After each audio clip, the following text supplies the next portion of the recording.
Imagine for a moment that you work at IKEA.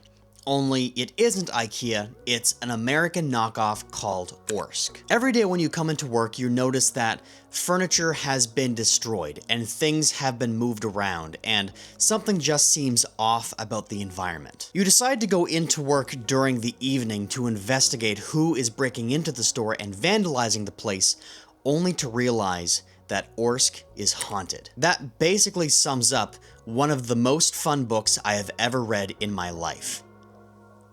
Horrorstör by Grady Hendrix. I've talked about Grady Hendrix quite a bit on this account, and for a good reason.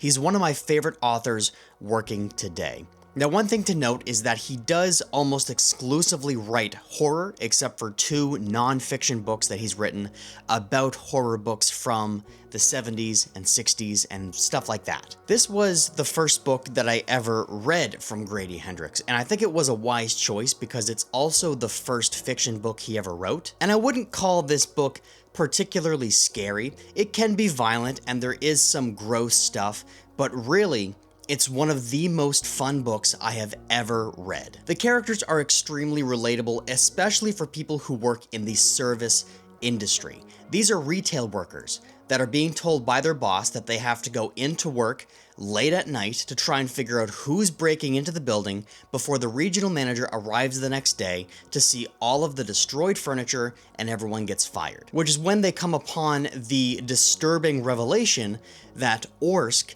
is actually haunted. And the writing here by Hendrix is so good. But beyond just the writing aspect, this version of the book that I have is actually modeled to look like an IKEA catalog. The beginning of every chapter is broken up by illustrations of furniture that Orsk sells. There are even illustrations of write-up slips and drawings on bathroom stalls. Overall, it's just an extremely fun read because who doesn't love a book with pictures? I absolutely love this book. If you're looking to dabble in horror, but you don't want anything too disturbing or too scary or too gross, I think Horrorstör is an extremely good recommend.